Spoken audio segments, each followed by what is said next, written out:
Hey everyone, welcome to Gaming Explained. In today's video, I'm gonna show you how to install Trafficscape game. So let's get started. First, open your Play Store. Tap on the search bar and type in Trafficscape game. Now search for the application. Tap on Trafficscape game. Then tap on the install button to begin the downloading process.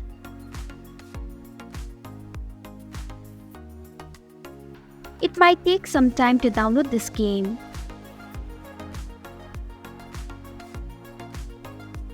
And this is how you can install Trafficscape game. Thanks for watching Gaming Explained. If you like this video, hit the like button and drop a comment with any questions or feedback.